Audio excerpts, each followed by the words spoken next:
बंधु माने स्वागत करुछि आपण मानकु आम चैनल कथामृत को। बंधु माने भिडियोटी आरंभ करने पूर्व आपण मानकु अनुरोध भिडियोटी शेष पर्यंत निश्चय शुणु। चैनल को सब्सक्राइब करनथिले सब्सक्राइब करनियंतु आउ पाखरे थिबा बेल बटन को प्रेस कर दियंतु जहा द्वारा आमर सब भिडियोर नोटिफिकेशन आपणक पाखरे पहुँची जीवो। भिडियोटी भल लगिले लाइक शेयर करने को जमार भूलंतु नहीं। आसंतु सुनिबा ओम नमो भगवते वासुदेवाय। नर व नारी प्रत्येक व्यक्ति भगवान को भक्तिर अधिकारी। भगवत भक्ति छड़ा मनुष्य जीवन व्यर्थ, शुष्क, निरानंद, अशांत, दुख जातनामय। भगवत भक्ति रे ही मानव जन्म सफल हुए, जीवन परम शांति परमानंदमय हुए। ता मध्यरे न्याय, सत्य, अहिंसा, समता, दया, करुणा, शांति, संतोष आदि दिव्य गुण प्रकाशित हुए। भक्ति ही प्राणी मात्रर प्रिय, समस्ते तार मित्र। से प्राणी मात्र रे निज इष्टदेव को दर्शन करे। भगवत शक्ति प्रभाव रे हिंस्र जंतु हिंसा त्याग करी भक्तर मित्र होई जाती। हिंस्र जंतु माने भक्तर भाव रे हिंसा किपरि त्याग करती आज आम्भे माने ताहा पूज्य नाभाजी महाराजंक लिखित भक्तमाळर रानी रत्नावतींक चरित्रु आलोचना करिबा। आवेरर प्रसिद्ध महाराजा मानसिंहंकर राजा माधोसिंह थिले छोट भाई। माधोसिंहंक धर्मपत्नींक नाम थिला रत्नावती। रत्नावतींक रूप जेपरि सुंदर थिला सेहिपरि से सद्गुण रे विभूषित थिले। तांक हृदय थिला शुद्ध, पवित्र, सौहार्द्य रे पूर्ण। से प्रत्येक व्यक्ति प्रति सद्व्यवहार करुथिले। तांक व्यवहार रे परिवारर सकल व्यक्ति एवं दास दासी मुग्ध थिले। तांकर सुंदर व्यवहार जोगु दासी माने तांक सेवा सकाशे प्राण उत्सर्ग करने कुंठाबोध करुनथिले। से दासी मानंकु निज निज कार्य रे स्वतंत्र देइथिले। भगवान भावरे बस। भगवान का चरण रे जे निजको समर्पण करे से तार निजर होई जाती।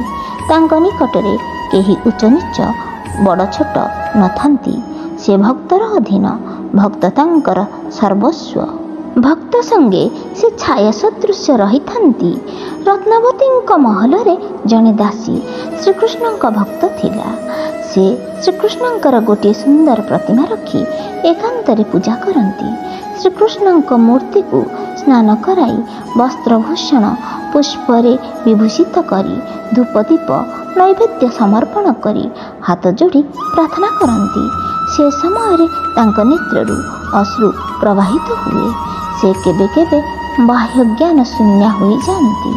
सही अवस्था रत्नावती आस्ते आस्ते तांक पाखकु जाई छिड़ा हुई देखती। दासी बाह्य ज्ञान प्राप्त हेबा समय तार अजाणतरे से पाद दाबी चली आसती जेपरि दासी तांकर देखिबा कथा जानि न पारे। रत्नावती राजकन्या थिले। अलियळ राजजेमा रूपे तांकर लालन पालन होइथिला। बाल्यावस्थारू सुखमय जीवन व्यतीत होई आसुथिले।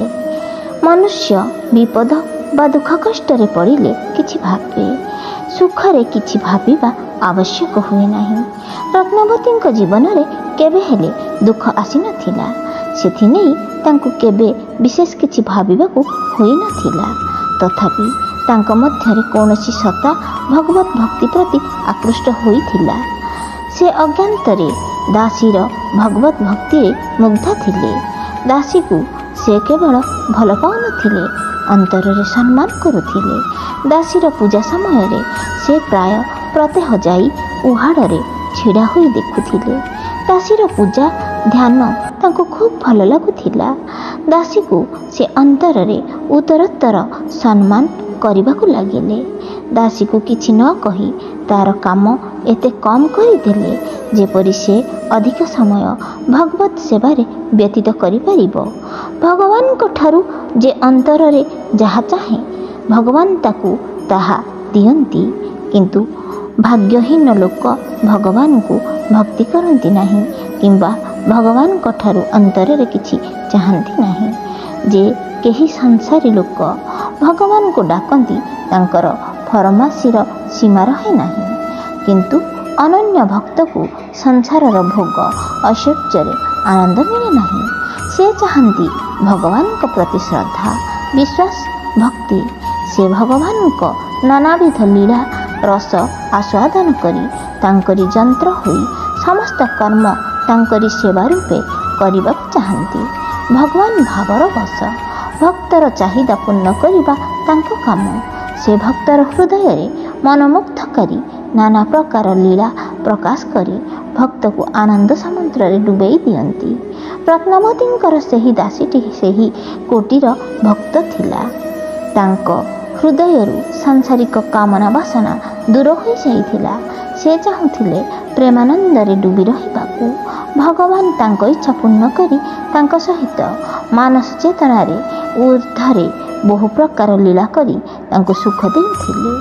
ଦାସୀ ସର୍ବଦା ଭଗବାନଙ୍କ ମାନସ ସେବାରେ ବିଭୋର ରହୁଥିଲେ। ଯେତେବେଳେ ସେ ହାତ ଯୋଡ଼ି ହା ନାଥ, ହା ପ୍ରାଣନାଥ କହି ଡାକୁଥିଲେ, ସେତେବେଳେ ତାଙ୍କ ହୃଦୟର ପ୍ରେମ ତରଙ୍ଗ ଉଛୁଳି ପଡ଼ି ତାଙ୍କ ପଶ୍ଚାତରେ ଛିଡ଼ା ହୋଇଥିବା ରାଣୀ ରତ୍ନାବତୀଙ୍କ ମାନସ ପଟରେ ଥିବା ଆବରଣକୁ ଭସାଇ ନେଇଯାଉଥିଲା। ଭାଗବତ ପ୍ରେମର ଅସାଧାରଣ ଆକର୍ଷଣ ଶକ୍ତି ଅଛି। ତାହାର ସ୍ପର୍ଶରେ ଆସିଲେ ମନୁଷ୍ୟ ହୃଦୟକୁ ତାହା ଅଧିକାର କରିନିଏ। ସେଥିରୁ ମନୁଷ୍ୟ ମୁକ୍ତ ହୋଇପାରେ ନାହିଁ। ଚୈତନ୍ୟ ମହାପ୍ରଭୁ ପ୍ରେମୋନ୍ମତ୍ତ ଅବସ୍ଥାରେ ଯାହାକୁ ସ୍ପର୍ଶ କରିଦେଉଥିଲେ ସେ ଉନ୍ମତ୍ତ ହୋଇ ନୃତ୍ୟ କରିବାକୁ ଲାଗୁଥିଲା। ଦାସୀଙ୍କର ସେହି ଭଗବତ ପ୍ରେମ ରାଣୀ ରତ୍ନାବତୀଙ୍କ ହୃଦୟକୁ ଅଧିକାର କରିନେଲା। ଦାସୀ ପ୍ରେମାବେଗରେ ଭଗବତ ପ୍ରାର୍ଥନା କରିବା ସମୟରେ ରାଣୀଙ୍କ ନେତ୍ରରୁ ପ୍ରେମାଶ୍ରୁଧାରା ପ୍ରବାହିତ ହେବାକୁ ଲାଗିଲା। ଦାସୀର ଭଗବତ ସେବା ସମୟକୁ ସେ ପ୍ରତୀକ୍ଷା କରିବାକୁ ଲାଗିଲେ। ସେ ସମୟରେ ସେ ସମସ୍ତ କାର୍ଯ୍ୟ ଛାଡ଼ି ଦାସୀଙ୍କ ଭଗବତ ସେବା ତାଙ୍କ ଅଜ୍ଞାତରେ ନିୟମିତ ରୂପେ ଦେଖିବାକୁ ବାଦ ଦେଲେ ନାହିଁ। ତାଙ୍କୁ ସେଥିରେ ବଡ଼ ଆନନ୍ଦ ମିଳେ। ଭଗବତ ଭକ୍ତିର ଶକ୍ତି ଠିକ୍ ଚୁମ୍ବକ ଶକ୍ତି ପରି। କୌଣସି ବ୍ୟକ୍ତି ହୃଦୟରେ କୌଣସି କୋଣ ଟିକିଏ ଯଦି ଭଗବାନଙ୍କ ପ୍ରତି ଉନ୍ମୁକ୍ତ ଥାଏ, ତେବେ ଭକ୍ତର ସଂସ୍ପର୍ଶରେ ଆସିବା ମାତ୍ରେ ସେ ଆକର୍ଷିତ ହୋଇ ଆସେ। କିନ୍ତୁ ଚୁମ୍ବକ ଯେପରି କାଠକୁ ଆକର୍ଷଣ କରିପାରେ ନାହିଁ, ସେହିପରି କାମନା ବାସନାଦି ଦୁର୍ଗୁଣରେ ଯାହାର ହୃଦୟ ଆବୃତ ଥାଏ, ତାହାର ଆତ୍ମାକୁ ଭଗବତ ଭକ୍ତି ସ୍ପର୍ଶ କରିପାରେ ନାହିଁ। ରାଣୀ ରତ୍ନାବତୀଙ୍କ ହୃଦୟ ଥିଲା ଉନ୍ମୁକ୍ତ। ଭକ୍ତ ଦାସୀର ଭକ୍ତି ସଂସ୍ପର୍ଶରେ ସେ ଆସି ଆକର୍ଷିତ ହୋଇ ଭଗବାନଙ୍କ ଚରଣରେ ନିଜକୁ ଉତ୍ସର୍ଗ କରିଦେଲେ। କ୍ରମଶଃ ଭକ୍ତିର ଆବେଗ ବୃଦ୍ଧି ହେବାକୁ ଲାଗିଲା। ଭକ୍ତିର ନିୟମ ହେଉଛି ତାହା ବୃଦ୍ଧିପ୍ରାପ୍ତ ହେଲେ ମନୋନିର୍ମିତ ସମାଜ ନିର୍ଦ୍ଧାରିତ ବଡ଼ ଛୋଟ ଧାରଣାର ସୀମାକୁ ଭାଙ୍ଗିଦିଏ।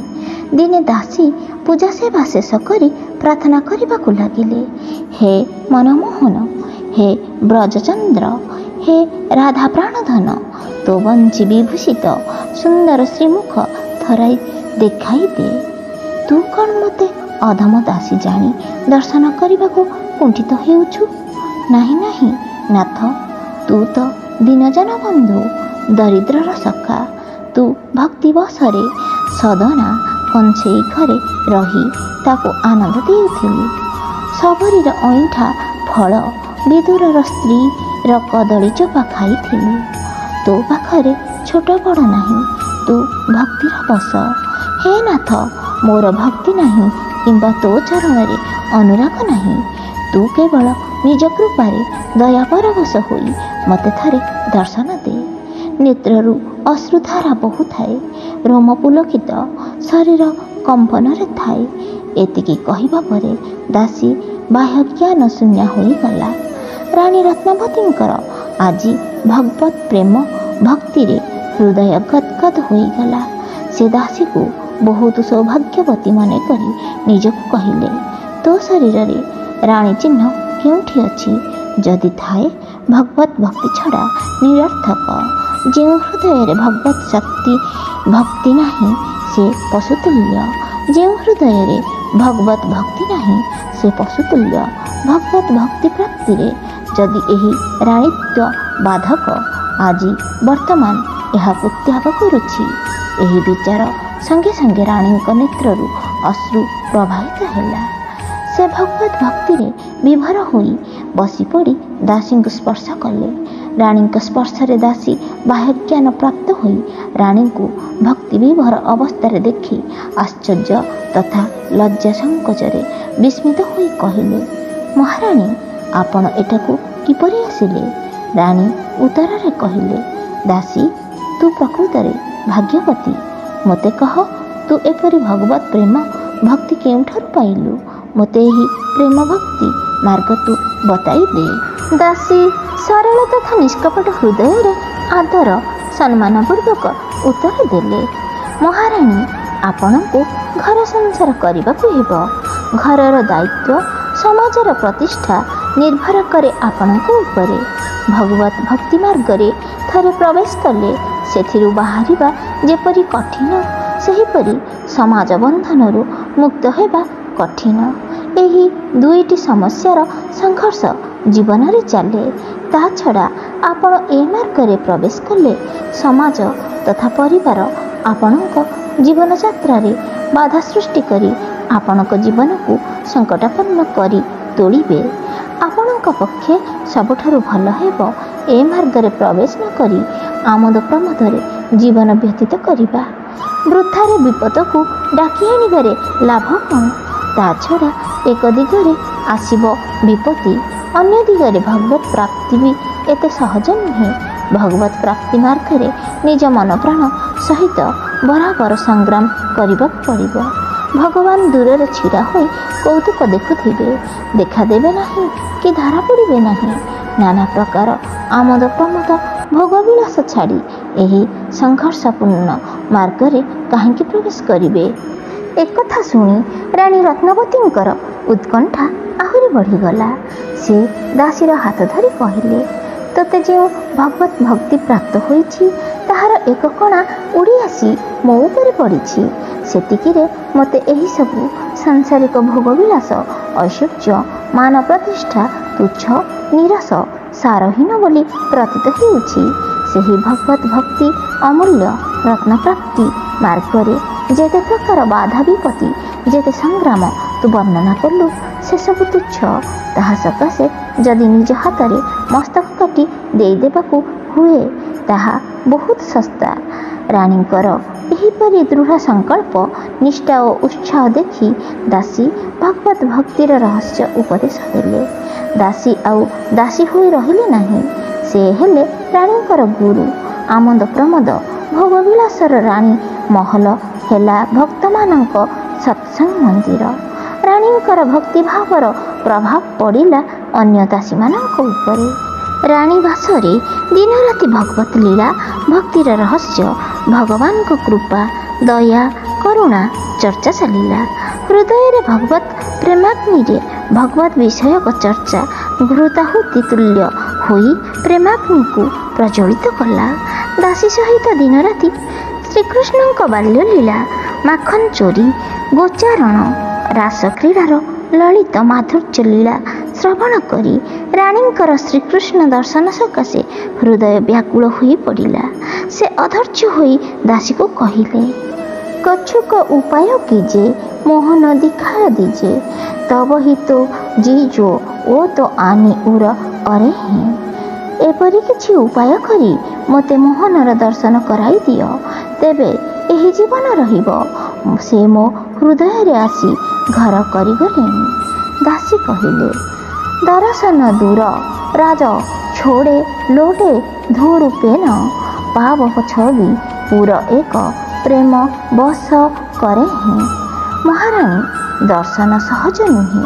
ଯେଉଁମାନେ ରାଜପାଟ ଛାଡ଼ି ଧୂଳିରେ ଲୋଟୁଛନ୍ତି ସେମାନେ ଭଗବତ ଦର୍ଶନ ପାଉନାହାନ୍ତି। କିନ୍ତୁ ଭଗବାନଙ୍କୁ ବଶ କରିବାର ଗୋଟିଏ ଉପାୟ ପ୍ରେମ। ତୁମେ ତାଙ୍କୁ ପ୍ରେମରେ ବଶ କରିପାର। ରାଣୀ ରତ୍ନବତୀଙ୍କ ହୃଦୟରେ ଭଗବତ ଭକ୍ତି ପ୍ରତିଷ୍ଠିତ ହୋଇସାରିଥିଲା। ଜୀବନର ପରମ ଫଳ ଭଗବତ ପ୍ରାପ୍ତି ବୋଲି ସେ ହୃଦୟଗମ କରିସାରିଥିଲେ।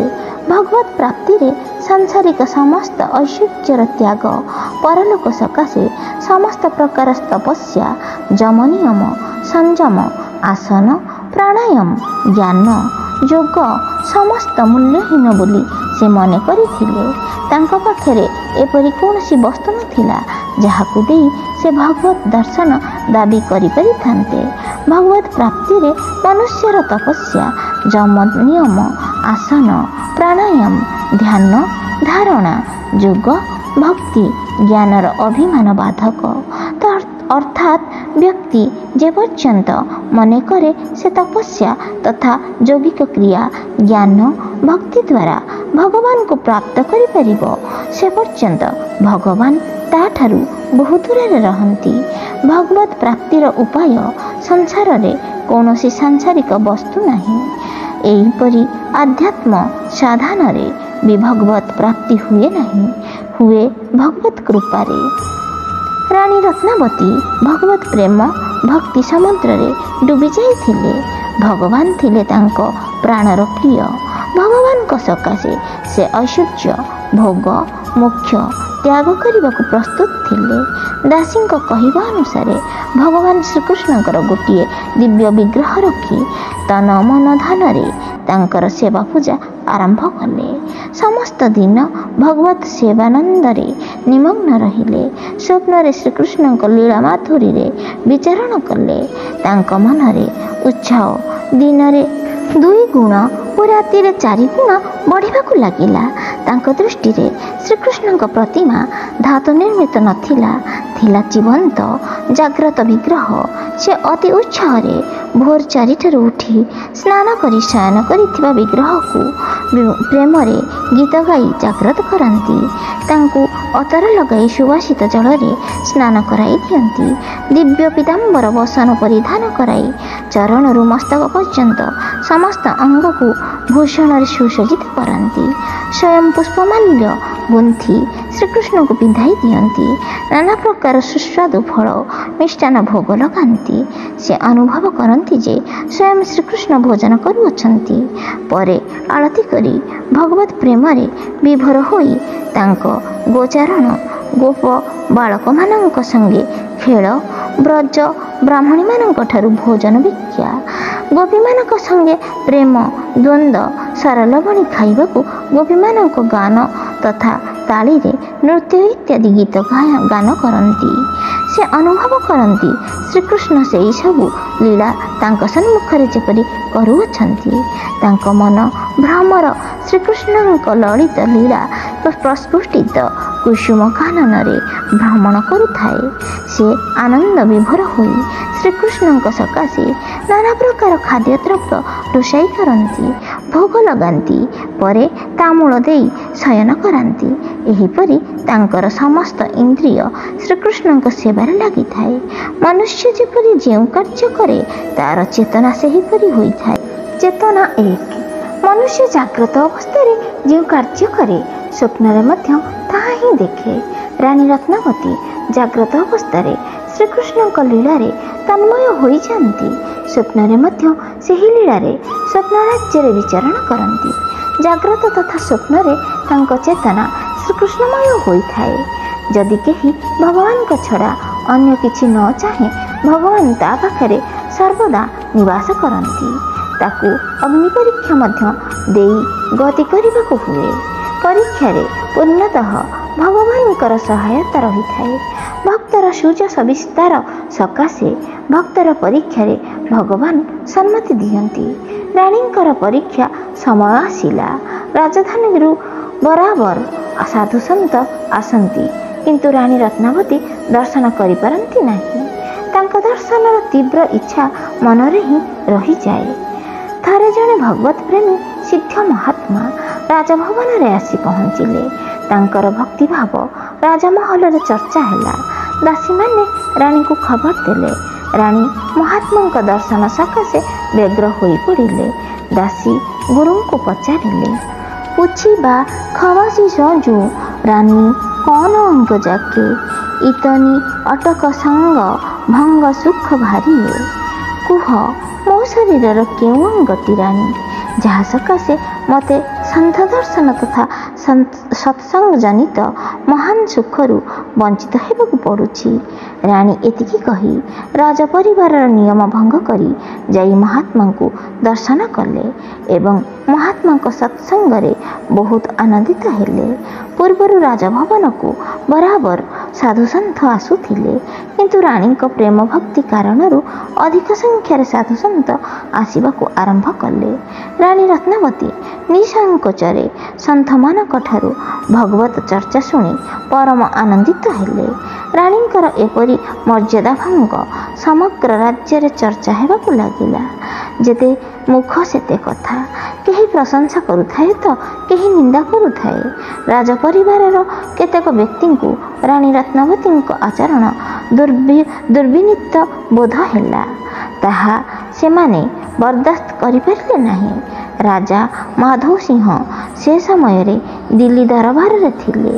ରାଜପରିବାରର ସେହି ଲୋକମାନେ ମାଧବ ସିଂହଙ୍କ ପାଖକୁ କିଛି ବାହୁଲ୍ୟ କରି ଏ ବିଷୟରେ ପତ୍ର ଲେଖି ଲୋକ ପଠାଇଦେଲେ। ରାଜା ମାଧବ ସିଂହ ସେହି ପତ୍ର ପଢ଼ି ତଥା ପ୍ରେରିତ ବ୍ୟକ୍ତିଙ୍କଠାରୁ ରାଣୀଙ୍କର ଏପରି ଆଚରଣ ଶୁଣି କ୍ରୋଧରେ ଜର୍ଜରିତ ହୋଇଗଲେ। ତାଙ୍କର ଆଖି ଲାଲ ହୋଇଗଲା, ଶରୀର କମ୍ପିବାକୁ ଲାଗିଲା। ସେହି ସମୟରେ ରାଣୀ ରତ୍ନାବତୀଙ୍କ ଗର୍ଭରୁ ଜାତ ରାଜକୁମାର ପ୍ରେମ ସିଂହ ଆସି ପିତା ମାଧବ ସିଂହଙ୍କ ଚରଣରେ ପ୍ରଣାମ କଲେ। ମାଙ୍କ ଆଚରଣ ସନ୍ତାନ ଉପରେ ପଡ଼ିବା ସ୍ୱାଭାବିକ। ସେ ଗର୍ଭରେ ଥିବା ସମୟରୁ ଭଗବତ ଭକ୍ତିର ପ୍ରଭାବ ତାଙ୍କ ଅସ୍ଥିମଜ୍ଜା ସହିତ ଓତପ୍ରୋତ ଭାବେ ଜଡ଼ିତ ହୋଇଯାଇଛି। ବାଲ୍ୟାବସ୍ଥାରୁ ମାଙ୍କ ଭକ୍ତି ପ୍ରେମର ତତ୍ତ୍ୱ ମାଙ୍କ ଦୁଗ୍ଧ ପାନ ସଙ୍ଗେ ଗ୍ରହଣ କରି ଆସିଛନ୍ତି। ଶିଶୁ ଅବସ୍ଥାର ସଂସ୍କାର ଭକ୍ତି ବାତାବରଣ ପ୍ରଭାବରୁ ଉତ୍ତରୋତ୍ତର ବିକଶିତ ହୋଇ ଚାଲିଛି। ତାଙ୍କ ହୃଦୟରେ ଭାଗୀରଥୀ ତୁଲ୍ୟ ଭଗବତ ଭକ୍ତି ପ୍ରବାହିତ ହେଉଅଛି। ମୁଖରେ ଅମୃତମୟ ନାମ, ଲଲାଟରେ ଉଷ୍ଣପୁଣ୍ଡ୍ର ତିଳକ, ଗଳାରେ ତୁଳସୀ ମାଳା ଶୋଭା ପାଉଅଛି। ସେତେବେଳେ ତାଙ୍କର ବୟସ 21 ବର୍ଷ। ପୁତ୍ରର ଏହା ନୂତନ ବେଶ ନୁହେଁ। ସେ ବାଲ୍ୟାବସ୍ଥାରୁ ଏହି ବେଶରେ ଦେଖି ଆସୁଛନ୍ତି। କିନ୍ତୁ ରାଣୀ କୁଳମର୍ଯ୍ୟାଦା ଲଙ୍ଘନ କରି ସାଧୁସନ୍ଥଙ୍କୁ ଦର୍ଶନ କରୁଥିବା, ସେମାନଙ୍କ ସତ୍ସଙ୍ଗ ବାର୍ତ୍ତା ଶୁଣୁଥିବା ଖବରରେ ସେ କ୍ରୋଧରେ ହତଜ୍ଞାନ ହୋଇଥିଲେ। ବର୍ତ୍ତମାନ ପୁତ୍ରର ବୈଷ୍ଣବ ବେଶ ଅଗ୍ନିରେ ଘୃତାହୁତି ରୂପେ କାର୍ଯ୍ୟ କଲା। ପୁତ୍ର ଚରଣ ସ୍ପର୍ଶ କରିବା ଦେଖି ସେ କ୍ରୋଧରେ ପ୍ରଜ୍ୱଳିତ ହୋଇ ତିରସ୍କାର ସହ ବ୍ୟଙ୍ଗ ସୂଚକ ଶବ୍ଦରେ ପୁତ୍ରକୁ ଅପମାନିତ କରିବା ଉଦ୍ଦେଶ୍ୟରେ ସମସ୍ତଙ୍କ ସମ୍ମୁଖରେ ତାଙ୍କୁ ସମ୍ବୋଧନ କରି କହିଲେ, ଆ ସାଧୁଆଣୀ ପୁତ୍ର। ଏଥିରେ ରାଜକୁମାର ବହୁତ ଦୁଃଖ ଅନୁଭବ କଲେ। ସେ ନୀରବରେ ସେଠାରୁ ଚାଲି ଆସିଲେ।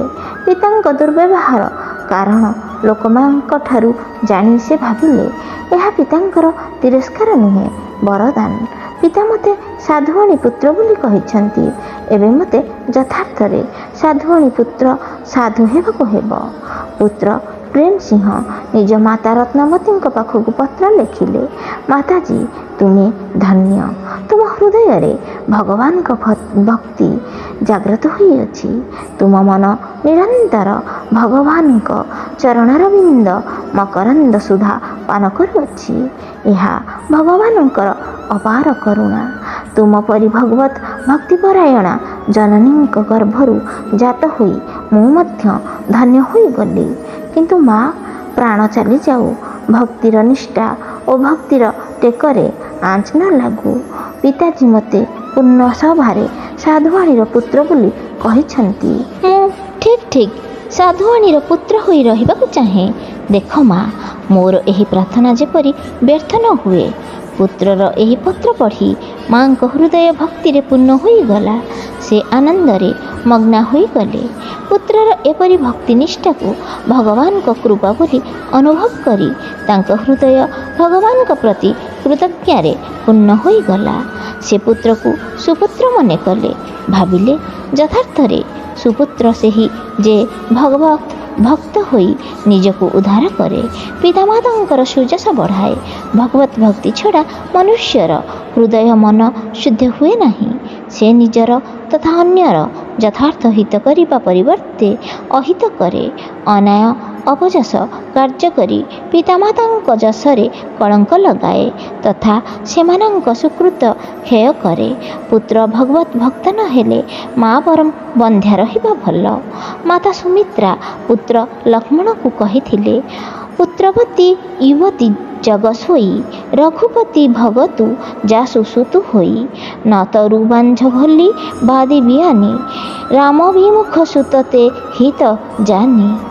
ଅର୍ଥ, ଯେଉଁ ମା'ର ପୁତ୍ର ଭଗବତ ହୁଏ ସେହି ମା ଯଥାର୍ଥରେ ପୁତ୍ରବତୀ। ପୁତ୍ର ବିନା ମା ବନ୍ଧ୍ୟା ରହିବା ଭଲ, କିନ୍ତୁ ରାମ ବିମୁଖ ସୁତ ପ୍ରସବ କରିବା ଭଲ ନୁହେଁ।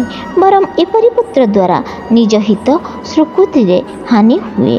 ରାଣୀ ରତ୍ନାବତୀଙ୍କର ଭଗବତ ଭକ୍ତି ସ୍ରୋତ ବହୁଦିନ ପୂର୍ବରୁ ଭୋଗ ବାସନାକୁ ଭସାଇ ନେଇ ସାରିଥିଲା। କେବଳ କୁଳ ପରମ୍ପରା ରୀତିରେ ବିନା ଇଚ୍ଛାରେ ସେ ରାଜକୀୟ ବେଶଭୂଷା ଧାରଣ କରୁଥିଲେ। ପୁତ୍ରର ପତ୍ର ପାଇବା ମାତ୍ରେ ରାଜକୀୟ ଭୂଷଣ ବସନ ଅତର ପୁଷ୍ପାଦି ତ୍ୟାଗ କରି ସାଦା ରେଶମୀ ବସ୍ତ୍ର ପରିଧାନ କଲେ। ଦିନରାତି ଭଗବତ ପୂଜନ ଭଜନରେ ସମୟ ବ୍ୟତୀତ କଲେ। ସେ ପୁତ୍ର ପାଖକୁ ଲେଖିଲେ, ଭଇ ମୋଡ଼ି ଆଜ ତୁମ ହିତ କରି ଯାଚିଏ। ଅର୍ଥ, ମୁଁ ସତକୁ ସତ ସାଧୁଆଣୀ ହୋଇଛି, ତୁ ଆସି ଦେଖିପାରୁ। ଏହି ପତ୍ର ପାଇ ପୁତ୍ର ପ୍ରେମ ସିଂହ ଆନନ୍ଦରେ ବିଭୋର ହୋଇଗଲେ। ଏ ଖବର ପାଇବା ମାତ୍ରେ ରାଜା ମାଧୋ ସିଂହ କ୍ରୋଧାର୍ଥ ସିଂହ ସଦୃଶ୍ୟ ରାଗରେ ହତଜ୍ଞାନ ହୋଇଗଲେ। ପୁତ୍ର ପଠାଇଥିବା ପତ୍ର ଫଳରେ ରାଣୀ ସାଧୁଆଣୀ ବେଶ ଧାରଣ କରିଥିବା ଘଟଣାକୁ ପିତାଙ୍କର ପୁତ୍ର ପ୍ରତି ଅପମାନର ପ୍ରତିକ୍ରିୟା ଜାଣି ମାଧୋ ସିଂହ ପୁତ୍ରକୁ ବଧ କରିବାକୁ ତୟାର ହୋଇଗଲେ। ପୁତ୍ର ଏ ଖବର ପାଇ ଏହାର ପ୍ରତିରୋଧ ସକାଶେ ମଧ୍ୟ ତୟାର ହେଲେ, କିନ୍ତୁ ମନ୍ତ୍ରୀମାନେ ରାଜାଙ୍କୁ ବୁଝାଇ ତାଙ୍କୁ ଏ କାର୍ଯ୍ୟରୁ କ୍ଷାନ୍ତ କରାଇଲେ। କିନ୍ତୁ ରାଜାଙ୍କର ରାଣୀଙ୍କ ପ୍ରତି ଯେଉଁ କ୍ରୋଧ ଥିଲା ତାହା ଶାନ୍ତ ହୋଇ ନାହିଁ। ସେ ରାଣୀଙ୍କୁ ମାରିବା ସକାଶେ ଦିଲ୍ଲୀରୁ ରାଜଧାନୀକୁ ଚାଲି ଆସିଲେ। ରାଜା ମାଧୋ ସିଂହଙ୍କ ନିଜ ଲୋକଙ୍କୁ ରାଣୀଙ୍କ ସମ୍ବନ୍ଧେ ପଚାରିଲେ। ସ୍ୱଭାବ ଅନୁସାରେ ଲୋକେ କିଛି ବାହୁଲ୍ୟ କରି କହିଲେ। ସେଥିରେ ରାଜାଙ୍କର ଭୟଙ୍କର ରାଗ ହେଲା। ସେ ରାଣୀଙ୍କୁ ବଧ କରିବାକୁ ପ୍ରସ୍ତୁତ ହୋଇଗଲେ, କିନ୍ତୁ ତାଙ୍କ ହିତାକାଂକ୍ଷୀ ଲୋକମାନେ କହିଲେ, ପ୍ରତ୍ୟକ୍ଷ ଭାବେ ରାଣୀଙ୍କୁ ବଧ କରିବାରେ ରାଜକୁମାର ଘୋର ପ୍ରତିବାଦ କରିବେ, ତେଣୁ କୌଣସି ଗୁପ୍ତ ଉପାୟରେ ରାଣୀଙ୍କୁ ବଧ କରିବା ଉଚିତ। ରାଣୀଙ୍କୁ ବଧ କରିବା ବିଷୟରେ ବହୁତ ପ୍ରକାର ପରାମର୍ଶ ରାଜାଙ୍କ ସମ୍ମୁଖରେ ଉପସ୍ଥାପିତ କରାଗଲା। ଶେଷରେ ଗୋଟିଏ ପରାମର୍ଶ ରାଜାଙ୍କୁ ଯୁକ୍ତିଯୁକ୍ତ ମନେ ହେଲା। ପରାମର୍ଶଟି ହେଲା, ରାଣୀ ପୂଜନ କରିବା ସମୟରେ ସିଂହ ପିଞ୍ଜରା ଆଣି ରାଣୀଙ୍କ ବାସଗୃହରେ ଛାଡ଼ି ଦିଆଯାଉ। ସିଂହ ରାଣୀଙ୍କୁ ଖାଇବା ପରେ ପ୍ରଚାର କରିଦିଆ ହେବ ଯେ ସିଂହ ପିଞ୍ଜରାରୁ ବାହାରି ରାଣୀଙ୍କୁ ଖାଇଗଲା। ଏହା ହିଁ ଯଥାର୍ଥ ଉପାୟ ବୋଲି ରାଜାଙ୍କୁ ମନେ ହେଲା। ରାଣୀ ରତ୍ନାବତୀ ଭଗବତ ଭକ୍ତିରେ ନିମଗ୍ନ ହୋଇ ଭଗବାନଙ୍କ ବିଗ୍ରହ ପୂଜା କରୁଥାନ୍ତି। ସେ ଏକବାର ଭଗବତ ପ୍ରେମରେ ବିଭୋର। ତାଙ୍କର ସମସ୍ତ ଇନ୍ଦ୍ରିୟ ଭଗବତମୟ ହୋଇଯାଇଛି। ସେହି ସମୟରେ ଜଣେ ଦାସୀ ଆସି ଭୟତ୍ରସ୍ତ ସ୍ୱରରେ କହିଲା, ମହାରାଣୀ ସିଂହ ଆସିଲା। ରାଣୀ ସେ ସମୟରେ ବାହ୍ୟଜ୍ଞାନ ଶୂନ୍ୟା। ପୁନରାୟ ରାଣୀକୁ ସ୍ପର୍ଶ କରି ଦାସୀ କହିଲା, ସିଂହ ଆସିଲା ମହାରାଣୀ। ସେତେବେଳକୁ ସିଂହ ଆସି ପୂଜାଗୃହରେ ପ୍ରବେଶ କରିସାରିଲାଣି। ଦାସୀମାନେ ଏଣେ ତେଣେ ପଳାଇଲେ। ରାଣୀ ଅନ୍ତର୍ଚେତନାରେ ଭଗବତ ଭକ୍ତିରେ ତନ୍ମୟ ଥିଲେ। ଦାସୀର ସ୍ପର୍ଶ ଯୋଗୁଁ ହଠାତ୍ ଆଖି ଖୋଲିଲେ ମଧ୍ୟ ତାଙ୍କର ବୃତ୍ତିଚୟ ଅନ୍ତର୍ମୁଖୀ ଥିଲା। ସେ ଅର୍ଦ୍ଧବାହ୍ୟ ଜ୍ଞାନ ଅବସ୍ଥାରେ ଆଖି ଖୋଲି ଦେଖିଲେ ସିଂହ ତାଙ୍କ ସମୀପରେ ଠାକୁରଙ୍କ ସମ୍ମୁଖରେ ଛିଡ଼ା ହୋଇଅଛି। ସେ ନିର୍ଭୟରେ ଧୀର ସ୍ଥିର ଶାନ୍ତ ଭଗବତ ଭାବରେ ବିଭୋର ହୋଇ କହିଲେ, ଆଜି ମୋର ବଡ଼ ଭାଗ୍ୟ। ପ୍ରହ୍ଲାଦର ପ୍ରଭୁ ନରସିଂହ ଭଗବାନ ମୋ ପୂଜା ସ୍ୱୀକାର କରିବାକୁ ଆସିଛନ୍ତି। ସେ ସମୟରେ ଠାକୁରଙ୍କ ପାଖରେ ସମସ୍ତ ପୂଜାର ସାମଗ୍ରୀ ବିଦ୍ୟମାନ ଥିଲା। ସିଂହ ସେଠାରେ ବସିଗଲା।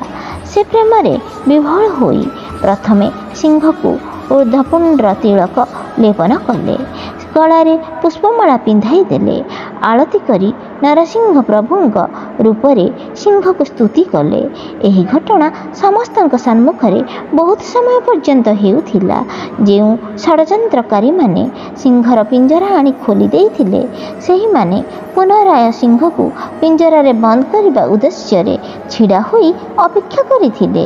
ରାଣୀ ରତ୍ନାବତୀଙ୍କ ପୂଜା ସମାପ୍ତ ହେବା ପରେ ସିଂହ ପୂଜାଗୃହରୁ ବାହାରି ଷଡ଼ଯନ୍ତ୍ରକାରୀଙ୍କ ମଧ୍ୟରୁ କେତେଜଣଙ୍କୁ ଯମପୁରୀକୁ ପଠାଇ ଦେଇ ପିଞ୍ଜରାରେ ପ୍ରବେଶ କଲା।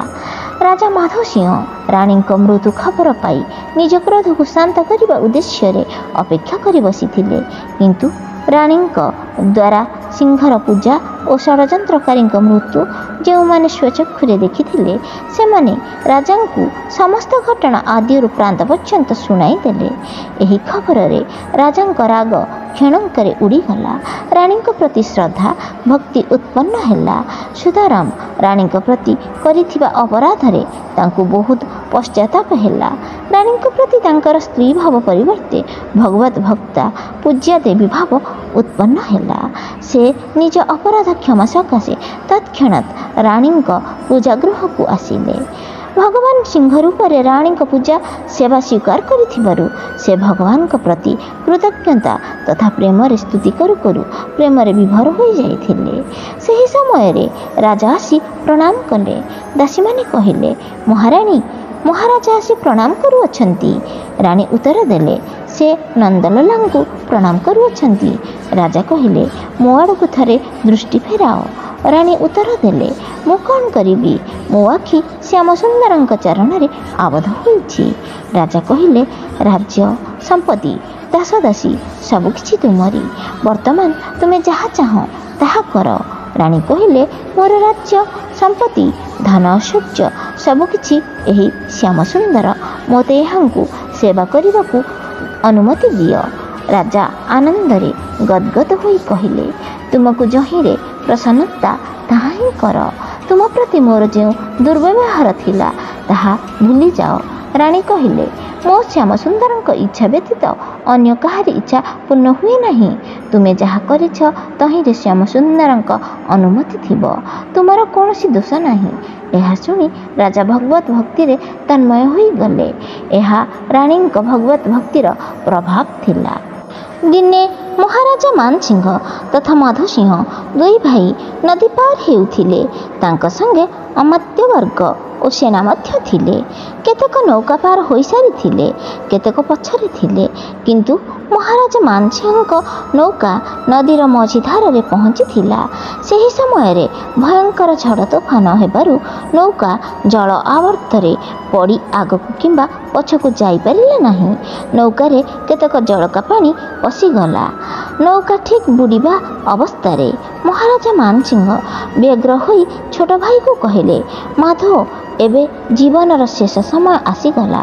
ମାଧୋସିଂହ ଉତ୍ତର ଦେଲେ, ନାହିଁ ମହାରାଜ, ଆପଣଙ୍କ ଭାତୃବଧୂ ଭଗବାନଙ୍କର ଅନନ୍ୟ ଭକ୍ତା। ତାଙ୍କୁ ସ୍ମରଣ କଲେ ଆମ୍ଭେମାନେ ବଞ୍ଚିଯିବା।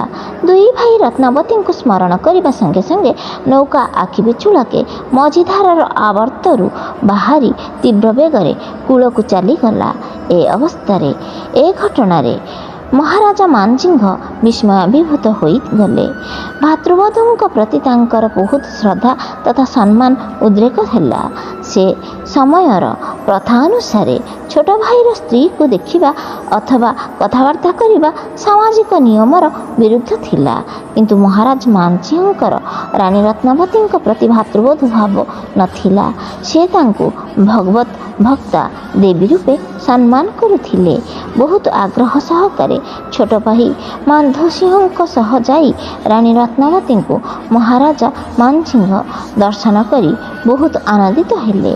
ରାଣୀ ରତ୍ନାବତୀଙ୍କ ଭକ୍ତିର ପ୍ରଭାବରୁ ରାଜା ତଥା ରାଜପରିବାରର ସମସ୍ତେ ନିଜକୁ ଗୌରବାନ୍ୱିତ ମନେ କଲେ।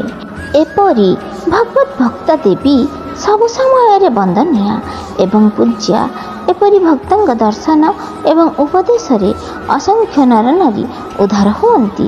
ସେମାନେ ଇହ ସଂସାର ତ୍ୟାଗ କରିବା ପରେ ମଧ୍ୟ ସେମାନଙ୍କ ଭକ୍ତି ଓ ପ୍ରେମ ଏହି ବାୟୁମଣ୍ଡଳରେ ଉପସ୍ଥିତ ଥାଏ। ସେମାନଙ୍କ ଚରିତ ଅଧ୍ୟୟନ କରିବା ଦ୍ୱାରା ସେମାନଙ୍କ ଭକ୍ତି ଓ ଓ ପ୍ରେମର ସ୍ପର୍ଶରେ ପାଠକମାନଙ୍କ ହୃଦୟ ପ୍ଲାବିତ ହୋଇଯାଏ।